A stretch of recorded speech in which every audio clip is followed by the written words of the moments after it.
그러면 저한테 편집 같은 걸 바라지 마세요. 있는 그대로 찍어서 그대로 올리라. 아무것도 안 합니다. 이렇게 편집하라면 죽여버릴 거예요. 집합을 시작하죠.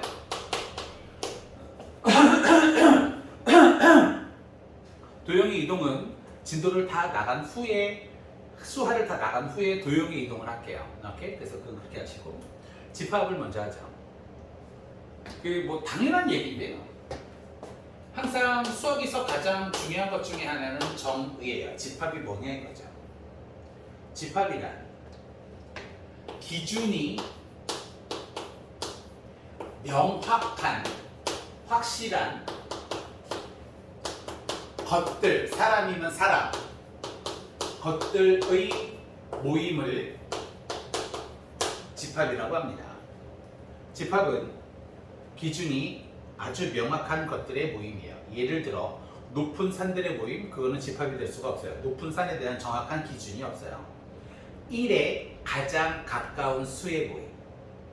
1에 가장 가까운 수는 뭔지 몰라요. 1.1, 1.0, 1.001, 1.0000001, 1.02 죽을 때까지 할 수 있잖아요. 그렇죠? 그런데 이렇게 바꾸면 문제가 달라져요. 해발 8,000m 이상의 산들의 모임. 얘는 집합이에요. 해발은 이렇게 모든 산들이 다 나와 있으니까요. 해발 8,000m 이상인 산들의 모임은 정확한 집합이 될 수 있겠죠. 1에 가장 가까운 정수의 모임. 얘도 집합이 될 수 있어요. 1에 가장 가까운 정수는 2하고 0 두 가지가 되겠죠. 1에 가장 가까운 자연수의 모임. 얘도 가능해요. 1에 가장 가까운 자연수는 2가 될 테니까요. 기준이 명확한 것들의 모임이 집합이 되겠습니다. 집합의 표현은 이렇게 해요. 예를 들어 볼게요. 집합은 첫 번째, 뭐가 되든지 간에 영어 대문자를 씁니다. A든 B든 C든 D든. 집합의 기호는 무조건 중괄호예요. 집합의 기호는 아무것도 따지지 마세요. 무조건 중괄호예요. 얘만 집합의 기호예요. 무조건 중괄호예요. 예를 들어 볼까요? 여기에 1이라는 숫자가 있고 2라는 숫자가 있고 3이라는 숫자가 있고 4라는 숫자가 있어요. 그러면 A라는 집합, 중괄호가 되어 있으니까 집합 기호고요. 이 안에 1도 있고 2도 있고 3도 있고 4도 있고 그래요. 우리는 집합 안에 있는 하나하나 괜찮아. 근데 확실히 아니 맥스는 알겠어. 너도 맥스를 내가 알겠어. 그 이상을 가려면 저한테 징징대지 마세요. 언니는 조금 더 올라갈 수 있어요. 형님은 진짜 많이 노력하셔야 돼요. 이건 어쩔 수가 없어요. 이거는 무시하고 그런 게 아니에요. 그냥 능력치예요. 트레이닝도 안 돼 있고요. 그러니까 이거는 당신이 잘못한 게 아니에요. 오케이? 그러니까 제가 맥시멈은 어디까지인지가 보여요. 근데 실수 너무 뭐 자책하지 마세요. 괜찮아. 그거 어떻게 할 거야? 집합 A라는 거에는 4개, 1도 있고 2도 있고 3도 있고 4도 있는데 이 안에 있는 요 한 개 한 개의 이름을 우리는 뭐라고 하느냐? 원소라고 이야기를 해요. 그럼 원소가 4개 있겠네요. 그렇죠? 이러한 원소랑 원소 사이에는 반드시 컴마가 있어야 되는데 지금은 이런 문제가 거의 사라졌는데요. 제가 목동에 있었을 때 정말 어떤 심한 선생님들은 되게 재수없게 요거를 이렇게 지워놓은 문제도 봤어요. 와, 그럼 원소가 몇 개냐 이거죠. 딱 봐도 그냥 4개 같잖아. 1, 2, 3, 4가 간격이 비슷하게 떨어져 있잖아. 근데 너무 양아치스럽게 여기에다가 저걸 안 찍은 거야. 그럼 우리가 딱 봤을 때 1, 2, 3, 4 4개라고 쓰지. 이걸 어떻게 컴마가 없으니까 12 한 개구나. 정답은 3개이긴 해요. 컴마가 없어서. 이런 양아치 문제도 예전에 제가 봤어요. 목동에서. 그런데 이렇게까지는 안 내시더라고요. 최근에는. 오케이? Anyway, 원소와 원소 사이에는 컴마가 찍혀야 됩니다. 그렇다면 우리는 이렇게 표현할 수 있을 거예요. 1이라는 원소는 집합 A에 들어가 있죠. 그쵸? 집합 A에 들어가 있다는 걸 어떻게 표시를 하느냐? 저는 얘를 삼지창이라고 이야기를 합니다. 이렇게 되어 있는 게 삼지창이에요. 이 삼지창이 벌어진 쪽은 반드시 집합 쪽으로 벌어져야 되고요. 삼지창은 원소와 집합 사이의 관계식을 표현할 때 삼지창을 써요. 오케이? 원소가 집합 A에 포함되어 있다라고 했을 때 삼지창을 쓰고요. 원소와 집합 사이는 삼지창이고요. 벌어져 있는 쪽은 반드시 집합 쪽이어야 돼요. 오케이? 물론 A라는 게 여기에 있고요.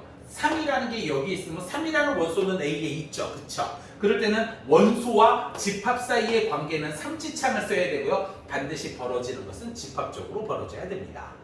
오케이? 5라는 원소가 A에 포함되어 있다. 삼지창은 원소하고 집합인데 5라는 원소가 없잖아요. 그렇죠? 포함되어 있지 않다는 이렇게 표현을 합니다. 얘가 포함되어 있지 않다라는 기호예요. 물론 A가 여기 있고 6이 있고 포함되어 있지 않다도 이렇게 쓰긴 합니다. 반대쪽으로 긋는 건 아니고요. 오케이? 그래서 원소와 집합 사이의 포함 관계를 나타낼 때는 반드시 삼지창을 써야 되고 벌어지는 쪽은 집합 쪽으로 벌어져야 되며 포함되어 있지 않다라는 기호는 이렇게 표현을 합니다. 오케이? 됐어요? 집합의 종류에 대해서 한번 이야기를 해볼게요. 집합의 종류요. 집합의 종류는 원소의 개수에 따라서 집합의 종류를 이야기를 합니다. 원소의 개수를 셀 수 있다. 카운팅할 수 있다. 그것을 우리는 무슨 집합이라고 하느냐? 유한 집합이라고 이야기를 합니다. 유한 집합은 원소의 개수를 카운팅할 수 있는 거야. 셀 수 있다 이거죠. 오케이? 예를 들어서 백사장에 가서 내가 삽을 가지고 모래를 하나 딱 펐어. 그리고 모래를 깨끗한 데다가 이렇게 둘둘둘 털었어. 이 모래의 알수가 몇 개인지 세어보세요. 만약에 10억 준다 그러면 니들 셀 거냐? 안 셀 거냐? 안 셀 거야? 난 셀 건데. 난 10억 준다 그러면 열심히 세볼 거야. 핀셋 같은 거 잘 알아볼 예정이야. 오케이? 어쨌든 셀 수는 있다 이거지. 어쨌든 내가 지금 머리카락을 삭발을 할 거야. 삭발을 이렇게 해서 여기다가 이렇게 쿵쿵 여기다가 머리카락을 내놓고 머리카락이 몇 가락인지 세세요. 10억 준다 그러면 세죠. 한 100만 원 준다 그러면 싸대기를 때릴 겁니다. 유한집합이에요. 셀 수 있다 이거죠. 두 번째 2번. 유한집합이 있으니까 두 번째는 무한집합이겠죠. 이 무한집합의 개념을 정확히 잡으셔야 되는데 원소가 uncountable, 셀 수가 없어요. 1과 2 사이의 유리수, 유한집합일까요? 무한집합일까요? 얘는 무한이에요. 1과 2 사이의 유리수 1.1, 1.11, 1.111, 1.11111 내가 죽을 때까지 할 수 있어. 그러니까 1.1111, 21, 21, 333 이렇게 다 셀 수 있는 거죠. 무한집합이에요.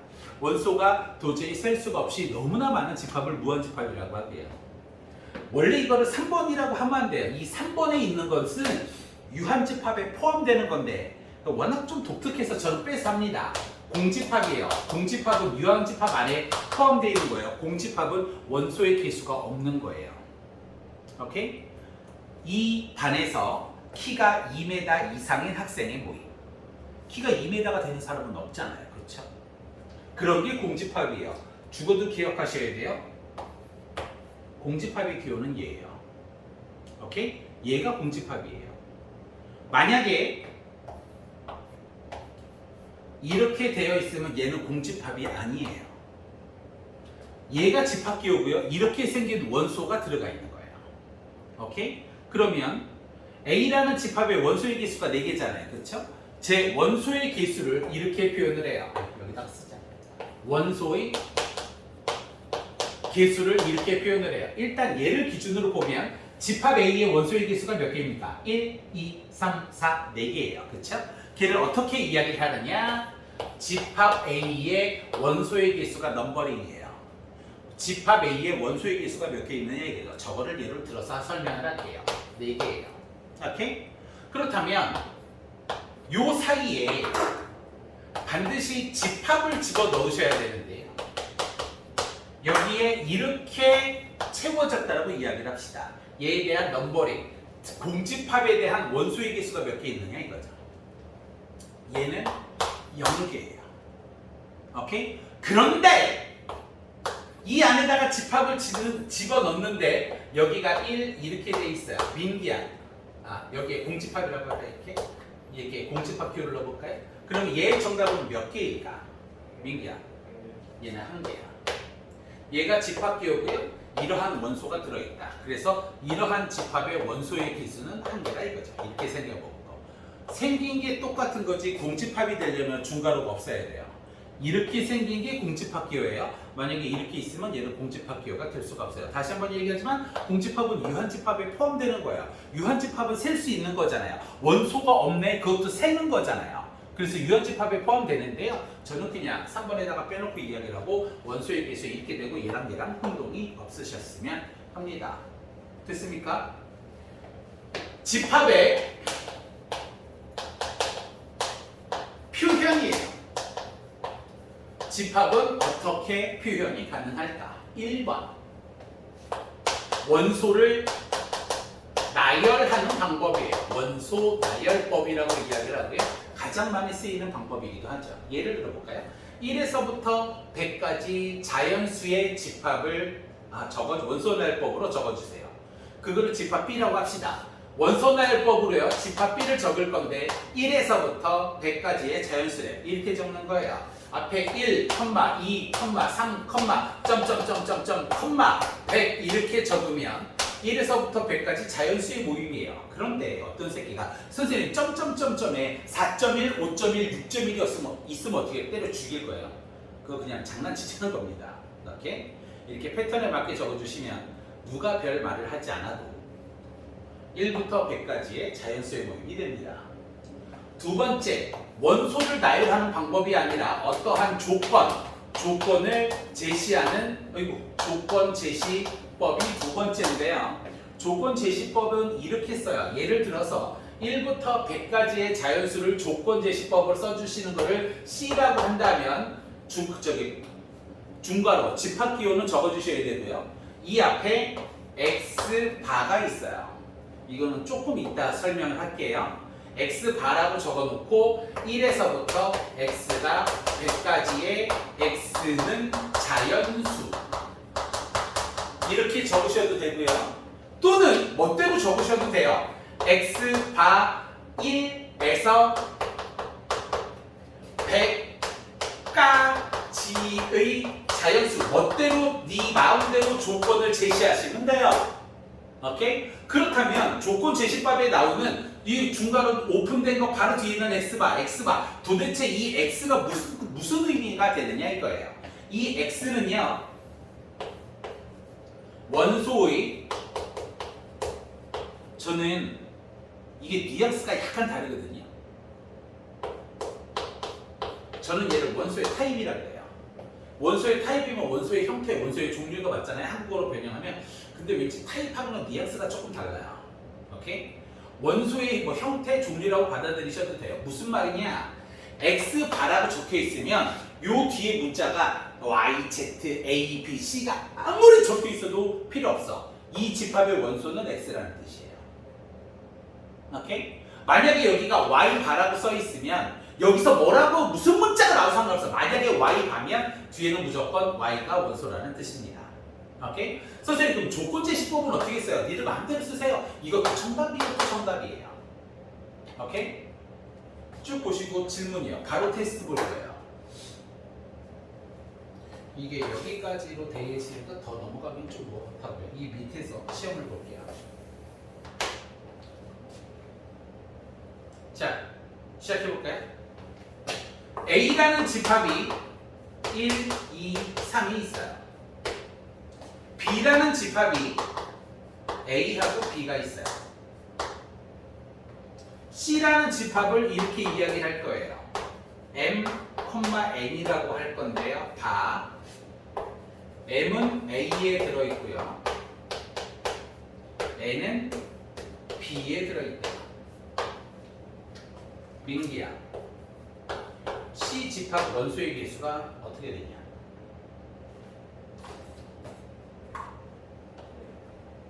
C 집합 원소의 개수 몇 개? 네? 몇 개냐? 6개예요. 잘 들어. 거의 뭐 100% 시험 문제니까요. 얘는 원소의 종류가 순서쌍이죠. 원소의 종류가 순서쌍이죠. 앞에 있는 X좌표는 A에서 갖고 오래요. 뒤에 있는 Y좌표 역할의 A는 B에서 갖고 오래요. 그러면 얘를 원소 나열법을 한번 적어볼게요. C라는 집합을 원소 나열법으로 쓰면 앞에 M을 A에서 갖고 오라고 하면 1이죠. N을 B에서 갖고 오라고 하면 A, B 하나씩 갖고 오면 되죠. 얘가 1일 때 A가 있을 수 있어요. 그쵸? 앞에 1이 오고요. 뒤에 A가 와요. 콤마. 얘가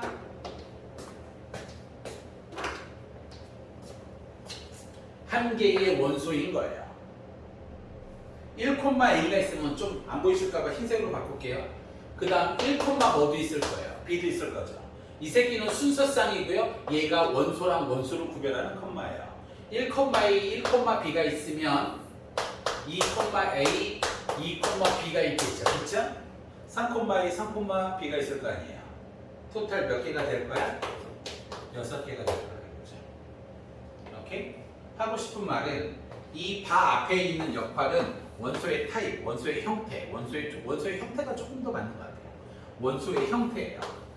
오케이? 원소의 형태가 얘는 순서쌍이니까 무조건 순서쌍으로 원소를 만들어야 돼. 순서쌍 여기에 있는 건 X좌표와 Y좌표를 구별짓는 거고요. 얘가 원소를 나누는 컴마가 되겠죠.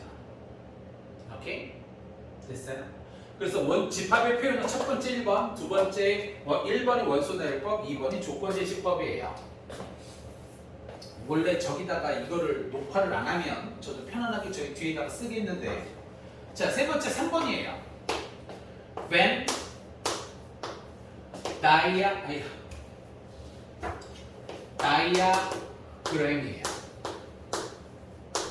when이 제일 마지막에 이가 여기 이가 있는지 없는지 모르겠네요. 일단 보세요. Venn diagram이에요.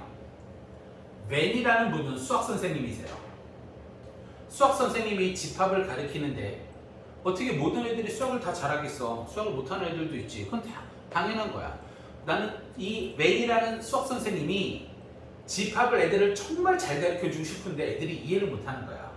그래서 이분이 차안해내셨어요. 집합을 원소나열법, 조건제시법, 이 말도 안 되는 X바를 써가면서 가르치니까 애들이 너무 힘들어한다. 좀 집합을 편히 가르칠 수는 없을까? 그분이 다이아그램, 도형, 그림 이런 거잖아요. 그렇죠? 웬이라는 수학 선생님이 그림을 그리면서 학생들을 가르치기 시작했어요. 그래서 1부터 100까지의 자연수를 웬이라는 수학 선생님이 그림으로 어떻게 그렸냐? 얘들아, 집합 D는 1에서부터 100까지 있어. 자, 이게 주머니야. 1, 2, 3. 얘들아, 뭐까지 있다고? 100까지 있어. 100 이렇게 쓸게. 자, D라는 주머니 안에는 1에서부터 100까지 자연수가 있어요. 이 주머니가 집합 중괄호의 역할이고요. 나머지는 다 그림. 그래서 맨이라는 수학 선생님이 그림을 그려서 학생을 가르치기 시작했는데 이 방법이 기가 막힌 거야. 그럼 수학 그 학기에서는 뭘 해야 돼? 그분의 업적을 기려줘야 될 거 아니야. 그래서 이름이 벤 다이어그램이에요. 오케이? 뉴턴이 대단했죠. F는 ma, 작은 반응, 지적 관성, 예명 다 발견했잖아요. 뉴턴 0법칙, 1법칙, 2법칙, 3법칙이에요. 그래서 잘났으니까 그만큼 했으니까. 웬이라는 수학 선생님이 그림을 이용해서 가르쳐 주는데요. 이것도 수학 학계에서 집합으로 우리가 인정을 했습니다. 제가 한 건 아니고요. 오케이? 그래서 집합의 종류에는요. 집합의 표현에는요. 원소나열법, 조건제시법, 벤 다이어그램 세 가지가 있는데 조건제시법에서 여기 원소의 타입이라는 거에 유의를 해주셨으면 좋겠습니다. 오케이? 얘가 집합 첫 번째예요. 질문 있으시면 질문 받을게요. 됐어요? 됐어요? 잠깐 끊고 대표 유형을 조금 풀고 갈게요. 제기랄.